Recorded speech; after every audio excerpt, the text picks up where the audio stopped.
that in where they're going to turn off those mics so that somebody can't ramble? Get away with, get rid of the ability of Medicare to, for the ability to, for the...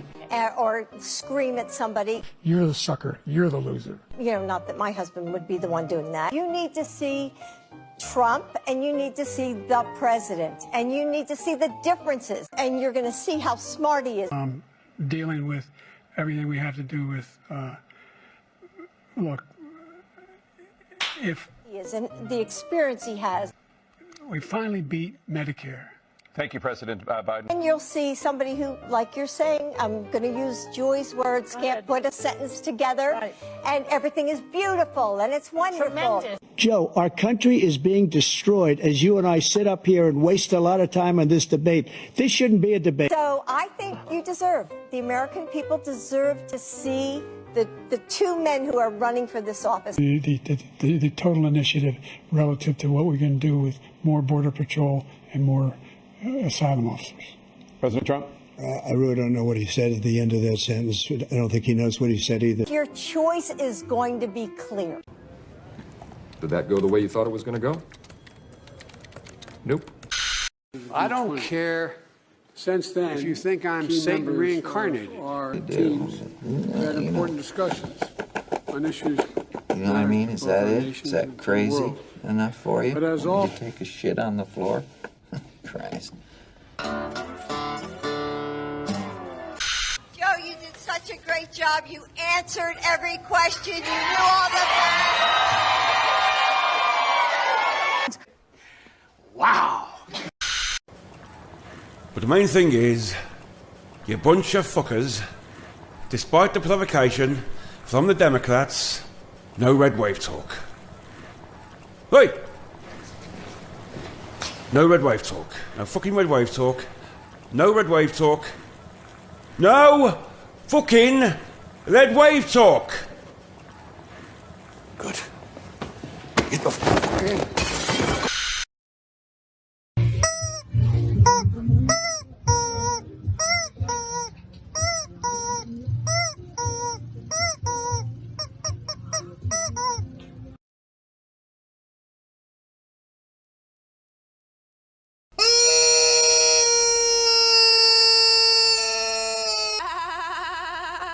Vote for me, because I'm not fucking 95 years old, and I still remember where I parked my truck a few hours ago. Because I'm running for shit. Vote for me, and I'll make it a law that if you talk shit on the internet, you have to fist fight in real life. Because I'm running for shit. Vote for me, and I'll make everybody that's in the fucking Senate and Congress work in fast food for the next 8 fucking years. Because I'm running for shit. Vote for me, and if we got a problem with another country, I'll catch a fair one with their leader, and it'll be fucking done with. No more wars. Because I'm running for shit. This message is approved by Captain Motherfucking Isosceles. Bitch. You don't have to go to hell. You're in hell. This is hell. This is hell. This is hell. Because democracy basically means government by the people, of the people, for the people. But the people are retarded. Then strangled them, and finally dismembered their bodies. Right. Then do available. And homelessness and all that. And now, the voice you've been waiting for. There is a secret song at the center of the world, and its sound is like razors through flesh. I'm here to turn up the volume.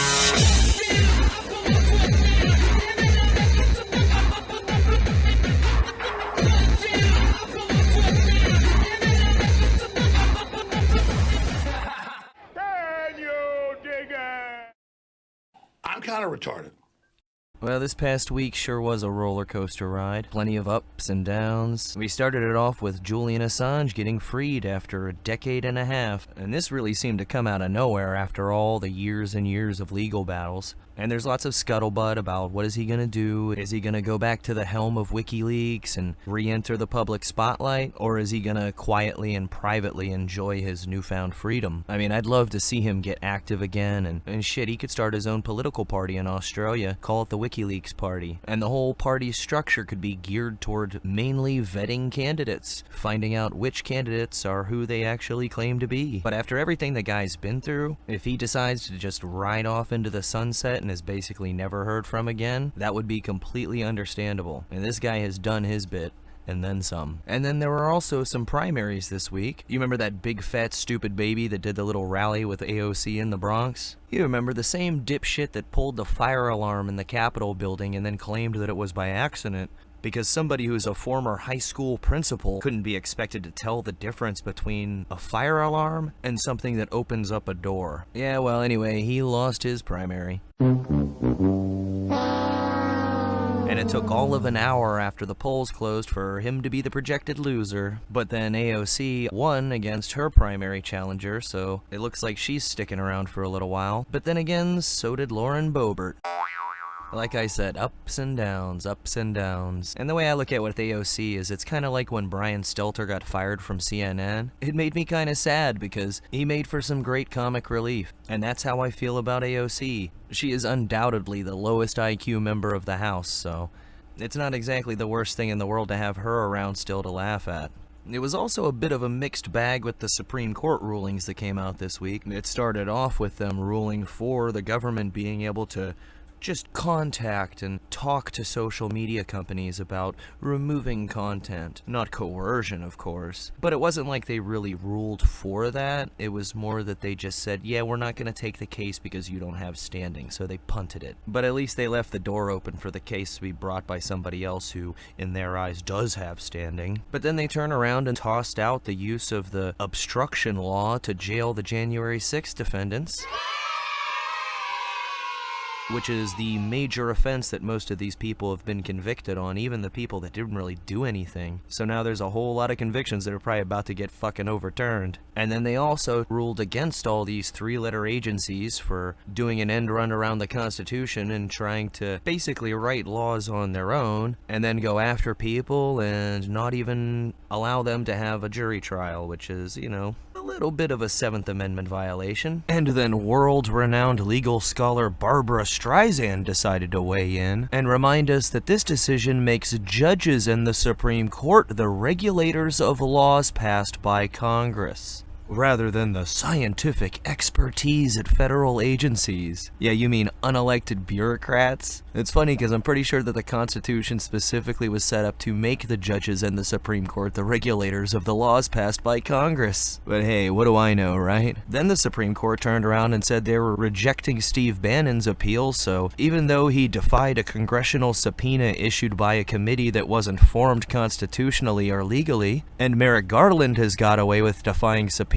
of committees that were set up constitutionally and legally, and nothing happened to him, well, now he's got to report to jail. And as he did that today, they turned around and they issued a ruling on Trump's immunity, that while he doesn't have total immunity, that, oh yes, that part in the Constitution where it says that a president would have to be impeached by Congress and convicted in the Senate, well, it turns out that that still stands. Like I said, a lot of ups and a lot of downs. And then, of course, the biggest roller coaster of this week was the presidential debate and ensuing freakout/cope. And I had said last week that the odds were pretty good that if they are in fact intending to pull some kind of switcheroo, that this might be an opportunity for them to accidentally give Joe a placebo instead of his talking pills. And it seemed pretty obvious within the first 5 fucking minutes that that's what we were witnessing. And if you think about all the phony baloney confidence that people from all over the Blue-Tard Party had been putting out in recent weeks, this version of Biden is the best Biden ever.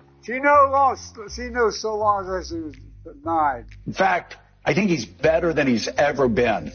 President Biden has a photographic memory. His understanding and mastery of a complicated geopolitical situation, remarkable. He is sharp, intensely probing, and detail-oriented and focused. Jackie, are you here?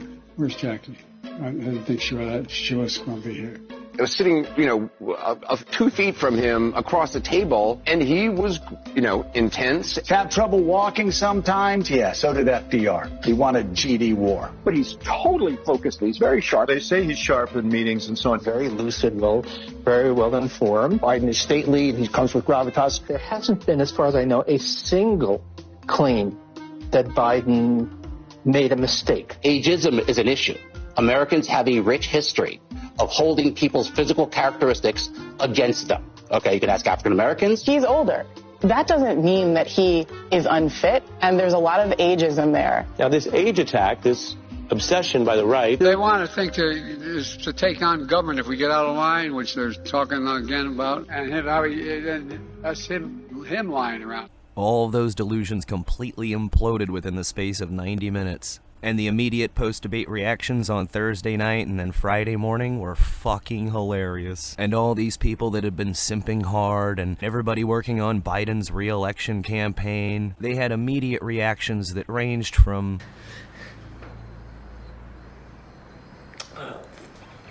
Fuck. To... Well, we're boned. And all of those true believers that up till now had been shielded from seeing the worst of Biden's senile moments generally had a reaction of... Oh my God! And they did try immediately to turn it into, oh, Joe did struggle, but Trump is a liar. Even on the local news here, they were saying that while Biden struggled with speaking, but Trump struggled with the truth. And I will say this, the one thing that Trump said that had me thinking, why the fuck are you saying this dumb shit? Was when he was talking about how every single legal scholar agreed that Roe v. Wade should have been overturned. That was a stupid thing to say. He should have just said, listen, even Ruth Bader Ginsburg, the patron saint of ugly feminists everywhere, she was on public record saying that Roe v. Wade was a problematic ruling and that she disagreed with it. At half the stuff they were saying that Trump was lying about, he actually wasn't. And they glossed over a lot of Joe Biden's bullshit, like still trying to lie about inflation, for example. Bringing down inflation was 9% when I came to office. 9%. There was no inflation when I became president. You know why? The economy was flat on its back. He also tried to continue pushing the calling white supremacists very fine people bullshit that even Snopes begrudgingly had to admit wasn't true. I guess they're still trying to pretend like they have some shred of credibility. Or lying about the Border Patrol endorsing him, which the Border Patrol Union tweeted a fact check in live time. We significantly increased the number of asylum officers. Significantly, by the way, the Border Patrol endorsed my position. He even tried to say that no troops got killed under his watch. I guess the 3 that got killed in that drone strike on the Syrian border back in January didn't count. But what about the 13 that got killed outside the Kabul airport in the Abbey Gate explosion? Wow, that was almost 3 years ago. And as they were rolling those coffins off the C-17, you were checking your fucking watch. So I guess you were a little preoccupied. And then there was a lot of the weird off-the-wall shit he was saying. Look, there's so many young women who have been, including a young woman who just was murdered, and he went to the funeral.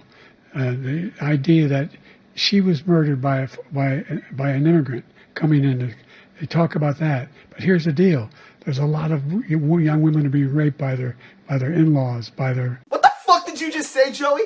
There's a lot of young women who are being raped by their in-laws, by their spouses, brothers and sisters, it's just ridiculous, and they can do nothing about it. And they try to arrest them when they cross state lines. Thank you.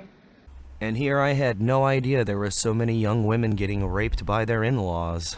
Maybe in his family that's a problem. I didn't see George Stephanopoulos or Jonathan Karl trying to fact-check that claim. And I'd say the runner-up for my favorite moment of the night would have to be this. All those things we need to do, child care, elder care, making sure that we continue to strengthen our healthcare system, making sure that we're able to make every single solitary person eligible for what I've been able to do with the COVID.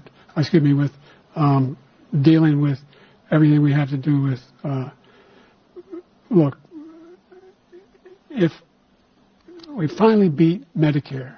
Thank you, President Biden. President Trump?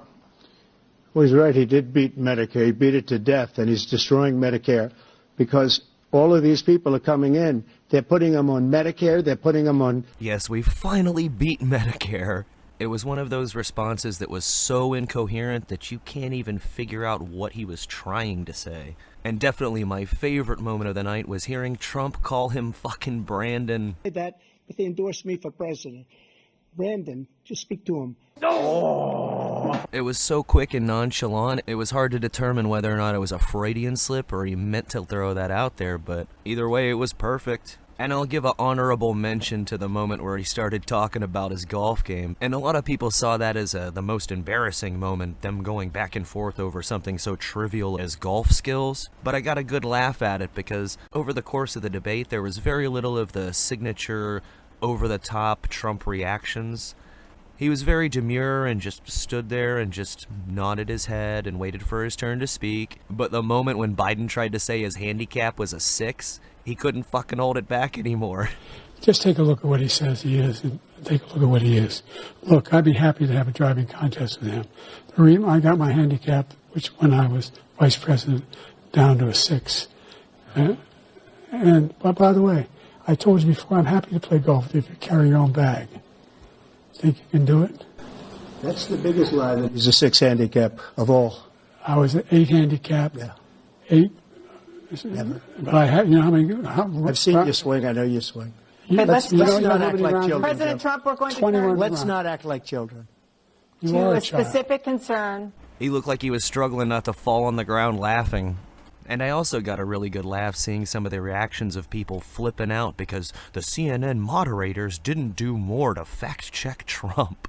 The decision to not fact-check the fire hose of lies that is Donald Trump, that is the entirety of his existence and the entirety of his campaign, the decision to not fact-check any one of those lies by CNN was one of the most immoral decisions in the history of the free press in this country. Literally, I am suggesting that at some point tonight, CNN should, it will not, go off the air in shame, fire everybody, seal off the buildings, make sure everybody's out, and burn the goddamn place to the ground. So it was their fault that Biden looked like a babbling dipshit.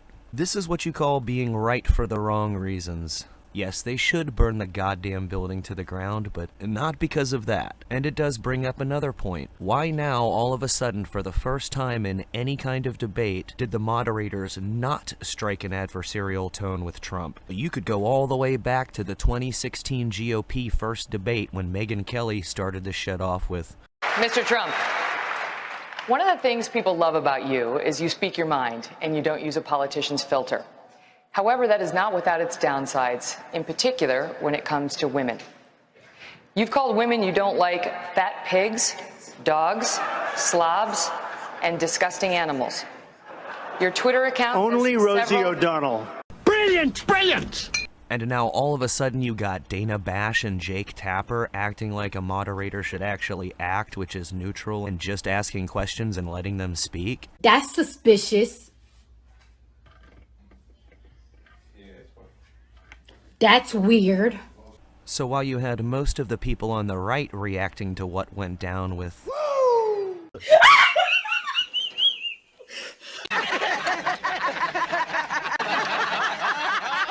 You fucking retarded scumbag. That's your man. That's your man. I was watching the horror show with more of a laughing through my tears kind of reaction. And not because it was humiliating for our country to be run by such a obviously demented fucking idiot.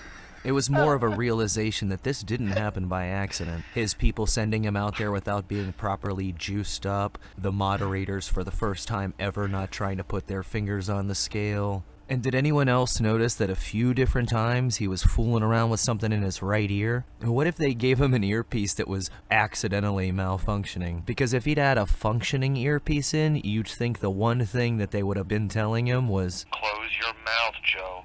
Close your fucking mouth. You look like an idiot."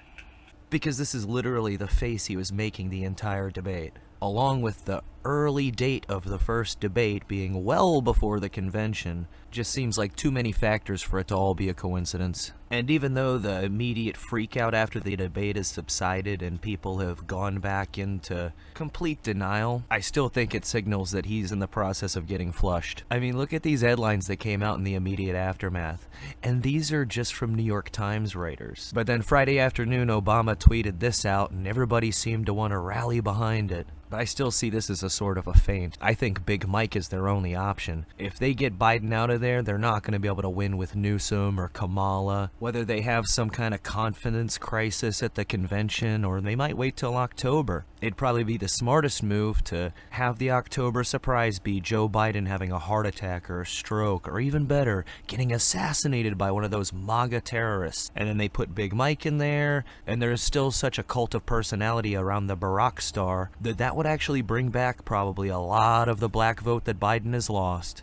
And while that would definitely be less catastrophic than the October surprise being a mushroom cloud, it would definitely end up being a fucking problem. So let's try to enjoy what little time we have left before the commencement of the great fucking, and take a little solace from the fact that it's now July and Pride Month is over. And you know what that means.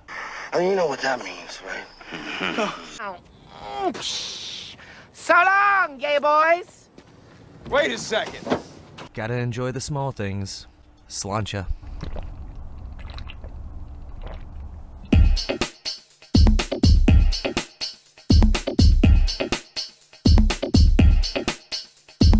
All I have in this world is my thoughts and my word, and I don't break them for no one. You understand? So say good night to the bad guy.